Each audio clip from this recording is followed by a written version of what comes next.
هنرمایه آفرینندگی برد راه بر سوی پایندگی. با عرض سلام و احترام و درود فراوان بینندگان ارجمند تلویزیونی سینما، نشر نخستین برنامه تلویزیونی آفرینندگی منظور شماست.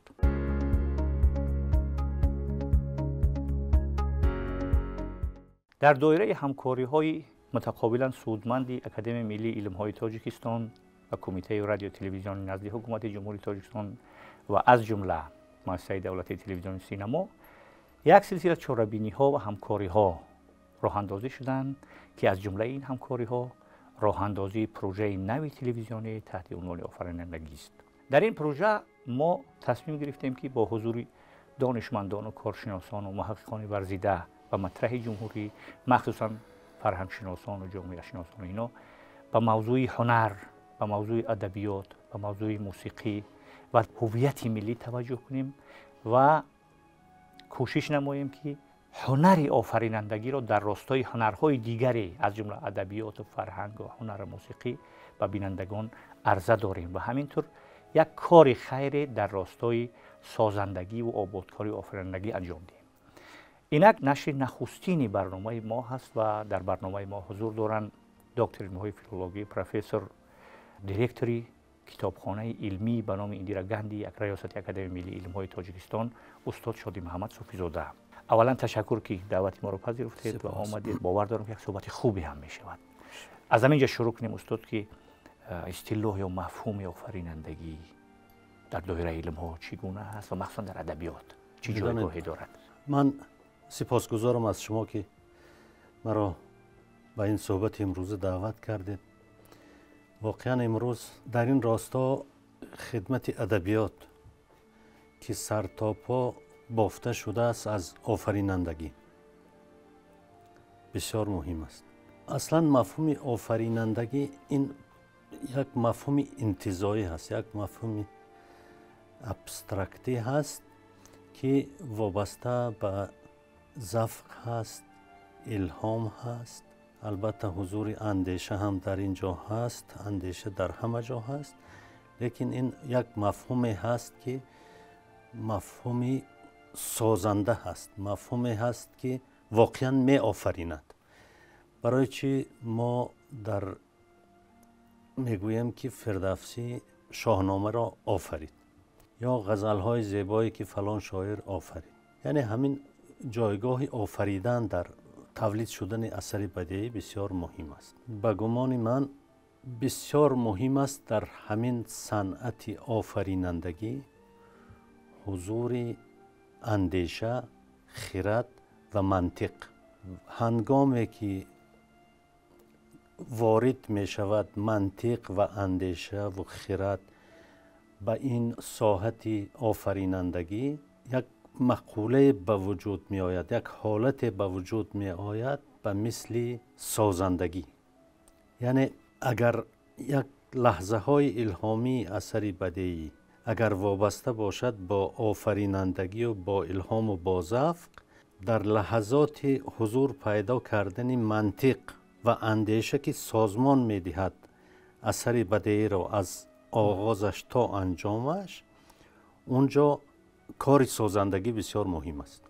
در این سازندگی بیشتر ساختن نثر مهم است. برای چی نثر؟ برای آنکه اثرهای نثری ساخته می شوند، سیوژتش مثلا ساخته می شود. برای آنکه وقتی که نویسنده را یک پدیده در زندگی، یک حالت، یک مسئله که در زندگی او را جلب می کند و آن طولانی اندیشه می کند درباره همین یک پدیده، مثلا یک بچه‌ای که نشسته در چهارراه دارد گدایی می کند و چی همین بچه را برانگیخته است که نشیند اینجا وقتش را با همین پرسندگی و با گدایی صرف کند. نویسنده راجع به همین در اطراف همین این یک مواد است، یک موضوع است، در اطراف همین یک صحنه می سازد، یک سوژت می سازد. به اصطلاح پیرنگ می گوییم ما در زبان امروزه علمی، یک پیرنگ می سازد و از همین چیز برای خودش با کدام نیت می سازد، از همین چیز برای خودش یک خلاصه درکاری می برارد و همین ساختن پیرنگ در زمینه همان موادی که پیدا کرد در زندگی یک پدیده زندگی، همین پیرنگ ساختن هست، یعنی عملی سازندگی هست. همه میتواند از یک حالتهایی که هر روز در زندگی روبرو میشود میتواند که یک چیز سازد. نه، همین ساختن در پهلوی سازندگی حضور آفرینندگی هست که همین سازندگی را سازندگی پیوست به آفرینندگی میکند که زمینش استعداد است، الهام است. برای همین هر آدمی که هر پدیده را دید و نمیتواند از یک پدیده یک اثری بدیعی آفرد.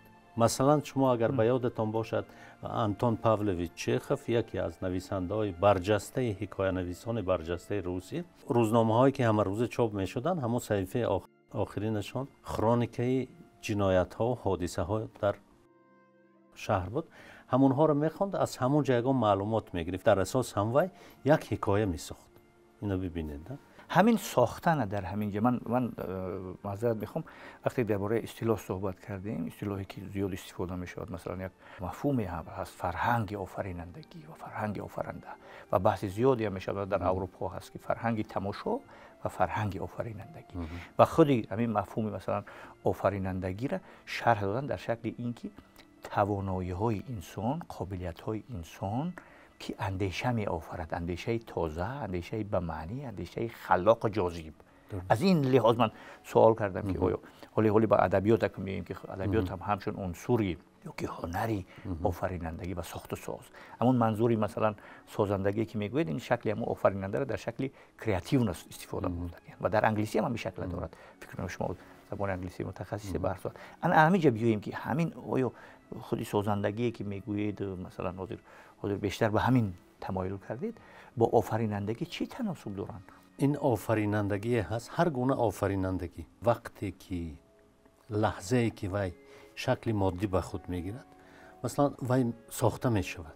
فهمیدید؟ وقتی که شما در فکر و اندیشه تان یک اندیشه های آفریننده، یک ایده های جالب هست، جذاب و خلاق هست، وقتی که وی شما روی کاغذ می آورید، وی قاعده های زبان، قاعده های املا، قاعده های ساختن سیوژت، قاعده های سازمان دادن کمپوزیسی اثر، قاعده های ساختن زبان هنری، قاعده های استفاده از صنعت های بدیعی، این چیزها هستند که شما را مجبور میکند اندیشه سازنده تان را در این شکل سازمان دهید، یعنی بسازید. اینو ببینید، این ایده در ادبیات شناسی از سالهای 1915 عصر 20 آغاز شد. حاضر در اطراف همین ایده ایجاد کردن اثر نه، ساختن اثر، تمام مکتب‌های بزرگ ادبیات شناسی دنیا از جمله مکتب امروزه نیوکریتیکس امریکا، ساختارگراهای فرانسه، پدیدارشناس‌ها، دیگرها در اطراف همین چیز اندیشه میکنن، سازندگی. و همین کار آغاز شد، بسیار چیز عجیب است، آغاز شد با یوری تینیانوف. اولین بار برای چی فکر کردن که همین یک سوال پیش آمد که یک اثر بزرگ، همین یک اثر همین شنل گوگل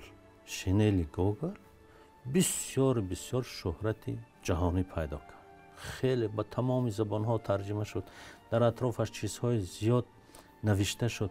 بعد گفتن که همین رازی همین ماندگاری، رازی همین بزرگی همین اثر در چی است. بعد وقتی که یوری تینیانوف اینو تحقیق کرد، دید که همین بزرگی همین اثر در ساختن آن است و چگونه ساخت گوگل همین اثر را، همون جزئی هنریش را در لحن گفتار قهرمانی اثر. یعنی یک نشانه ها، اگر به زبان اون سمیاتیک گویم، یک نشانه ها، یک مثلا چیزهای هنرسازه های خاصی هستند که واقعا اثر بدیعی رو به ابدیت میپیوندانند. آن کار رو میکند که وقتی که اینها حضور پیدا میکنند در ساختن اثر بدیعی، قاعده های زبانی هم از بین میرود، قاعده های املایی هم از بین میرود، چون که اون قهرمان اثر لک نداشت زبانش، گفتگار از حکیکاکویچ باش مشکی. انا همین چیزها، قاعده های زبانی، قاعده های املایی، یعنی انا باز سری آفرینندگی می آیم. همین هنر آفرینندگی شکستن تمام قاعده های معمولی و عنعنوی و سنتی است. وقتی که این قاعده ها شکسته شدن یک چیز تولید می شود که کاملا چیزی نو است و همین وظیفه ادبیات هم آفریدن چیزی نو است. برای چی ما عشق به ادبیات داریم؟ برای چی ما آثار ادبی میخوانیم؟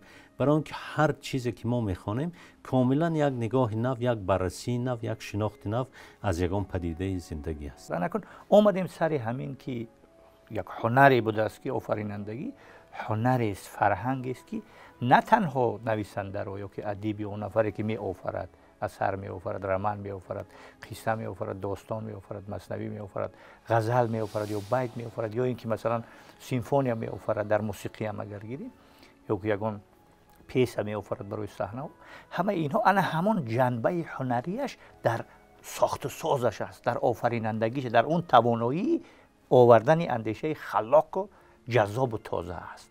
انا در اینجا میایم استاد سری همین که ادبیات که شما عمری در همین ساحه پژوهش کرده و زیاد مکتبا هم گذاشتید، مکتب مثلا ادبیات شناسی روس گذاشتید با بزرگترین دانشمندا به همون تینیان فکر آورده. این از جمله پایه‌گذاران همین رویه که جریان فرمالیسم است، مکتبی بزرگی. و از آنچه که دریافتید و پژوهش کردید مثلا در سمت تصوف هم کار کردید، در سمت مثلا ادبیات غینایی هم کار کردید، اینا هم ادبیات رو همچون همین جوهر یا که عنصر یا که هنری ساخت و ساز آفرینندگی در شرایط امروزه، مثلا اگر محدود به ادبیات خودمون شویم، ادبیات روس مثلا مثال زده از چیخوف و از گوگل زده و مثلا از داستایوفسکی، اینا هستن که توانستن که یک ادبیات یک مردم رو با واسطه همون یک رمان توانستن که مشهور کنن و یک هنگامه و دغدغه را در همون زمان و شرایط به وجود بیارن.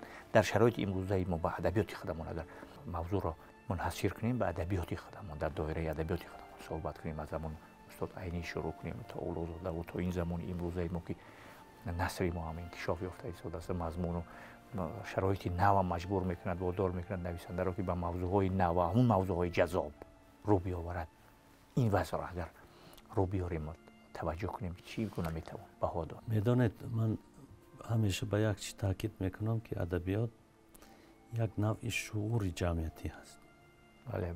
یک نوع شعور جمعیتی هست و ادبیات در هر شکلی که ایجاد می شود، آفریده می شود، نگاشته می شود، این انعکاس کننده به واسطه واقعیت روزگار و زندگی مردم است. همان اثری بدیعی، همان آثار هنری، آثار بدیعی موفق می شود که از واقعیت زندگی مردم سخن گویند و از واقعیت زندگی سخن گویند با زبان هنری، با زبان زیبا، با زبان شیوا، با تکیه بر اون امکاناتی که امروز در دستی خودی مؤلف همون اثر هست. ببینید در تمام کشورهای دنیا برای تولید ادبیات تمام شرایط ها رو مهیا میکنه. برای ایجاد کردن آثار ادبی ما اتحادیه نویسنده ها داریم. قبلا در اتحاد شوروی اتحادیه نویسنده ها داشتیم. در تمام شهر و دهات نمایندگی هایشان بود و خیلی فعال بودند و خیلی کار میکردند. در تمام کشورها هم همین است. ببینید که اعتبار یک آبروی یک ادیب، یک شاعر، یک نویسنده به مراتب بیشتر از آبروی یک عالم در جامعه هست. چون که ادیب با جامعه کار میکند، عالم در همان یک محیطی محدوده اتاق کاریش، محدوده خودش، حدود خودش. و برای چی؟ برای آنکه ادیب از زندگی مردم مواد میگیرد و زندگی مردم را بازگو میکند و به زبان مردم تلاش میکند که اندیشه‌اش را بیان کند و از همین خاطر مقام ادیب در جامعه های ما خیلی بلند است. علل خصوص میدانید اگر با کشورهای اروپایی اگر مقایسه کنیم، ما مثلا در جامعه های ما، در جامعه های شرقی بیشتر توجه مردم، شفق و علاقه و اشتیاقشان به نظم بیشتر است. شعر را دوست می‌دارند، مثنوی را دوست می‌دارند، غزل را دوست می‌دارند، رباعی را.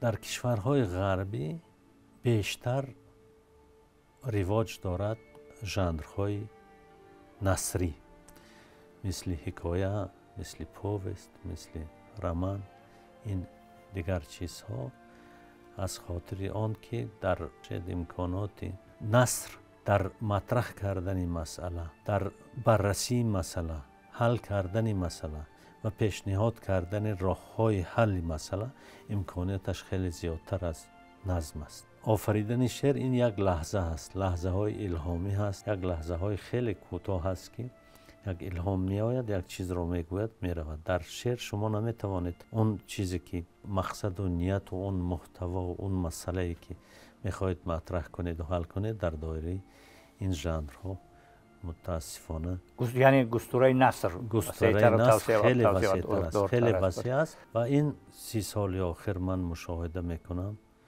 که این نثر نویسنده‌های تاجیکی بسیار خوب پیدا شدند. من از استاد عینی و استاد جلال اکرامی و این فضلدین محمدی و استاد لغزاده و اینها نمیگویم. همین نسل جوان ما که سرپرستشان استاد عبدالحمید صمد هستند، کرامت الله قربان هستند، تا این جوانان امروز من مشاهده میکنم که خیلی از سبب آن که دایره دریافت مواد، دایره آشنا شدن با تجربه های ادبیات کشورهای دیگر وسیع شده است، میبینید که رنگارنگی ژانرهای نثری ما هم دیگر شده ایستاده است. شخصا من خیلی، شاید من و دیگرها هم همین باشد، من همین حکایه را خیلی دوست می‌دارم. برای چی حکایه را دوست می‌دارم؟ برای اینکه از نظر حجم خیلی کوتاه است. متاسفانه یک آدم سرکار هستین، علل خصوص ما فرصت دست نمیدهد که من مثلا 100 سال تنهایی، ما بسیار آرزو دارم که یک بار دیگر 100 سال تنهایی گارسیا مارکز یا از انا کارینر یک بار دیگر خوانده بودم. همه اینها را دورای جوان بودم، فرصت دست نمیدهد. حالا چیزی که من دوست می‌دارم حکایه است. تمام حکایه‌ای که امروز نوشته میشوند من مطالعه میکنم، ترجمه هایی که میشود از دیگر زبان ها، آثار ادبی، منظورم حکایه ها، اونها رو میخوانم. من میبینم که آهسته آهسته آهسته همین ژانر گسترش یافته ایستاده است، هم از نظری مطرح کردن مسئله های مهم زندگی، هم از نظر هنری، از نظر بدیعی خیلی گسترش یافته ایستاده است. تشکر زیاد استاد. فرصت کوتاه‌تر است، فرصت صحبت‌های ما محدودن. من باور دارم که در برنامه‌های دیگر، این برنامه رو ما سلسله برنامه می‌کنیم با حضور شما و با حضور دیگر دانشمندان رشته‌های فلسفه و جامعه شناسی و اینا حتما سر این موضوع باز بگردیم، چون که این فرهنگ آفرینندگی و فرهنگ تماشا این از دو کاتگوری هست که در فلسفه معاصر اروپایی و عموما فلسفه جهانی گیریم، اگر برخورد همین دو نوع اندیشه است، دو فرهنگ است. فرهنگ تماشا که به عقب می‌نگرد، گذشته‌گراست، و فرهنگ آفرینندگی که فرهنگ تماشا که تنبل است. بله بله بله. کار از فقط تماشا است، یگان حرکت نیست، یگان اقدام نیست، یگان مثلا اون چیزهای، فقط تماشاگر. متاسفانه این فرهنگی در مقابل این، در قبال این فرهنگ آفرینندگی است که تمامی اون ارزش‌های، کلی سر ارزش‌ها هم حتما صحبت می‌کنیم در برنامه‌های دیگر، ارزش‌هایی که برای زندگی و حیات انسانی ضرور است، همه اونا را در ارجحیت و اولویت می‌گذارد. بنابراین باور داریم که از صحبت شما بیننده‌های ما چیزی برداشتن، حتما فایده برداشتن و حتما این موضوع رو ما دنبال می‌کنیم، چون که با صفتی عنوان برنامه که گذاشتیم، آرزو و امید ما همین است که ملت ما هم در همین شرایط برخوردهای تمدنی، این پیچیدگی‌ها و مرکبات سیاسی، همین فرهنگ رو به صفت معیار زندگی قبول کنن و ارزش‌هایی که فرهنگ سازن، انسان سازن و آفریننده هستند، اونا رو پیگیری میکند و از خود به صفت یک ملت وارسته از تمام قید و بندها و یک ملت تمدن ساز و تمدن آفر معرفی میکند. تشکر زیاد استاد. بار دیگر یادآور میشویم که در نشر نخستین برنامه آفرینندگی حضور داشتن دکتر علمای فیلولوژی، پروفسور ادبیات شناسی ورزیده ما استاد شادی محمد صوفی زاده. رسیدیم به پایان برنامه. لحظه خوش، روزگار بردوام، دایما ایامتان بادا بکام. روزگار خوش و بردوام و ایام بکام.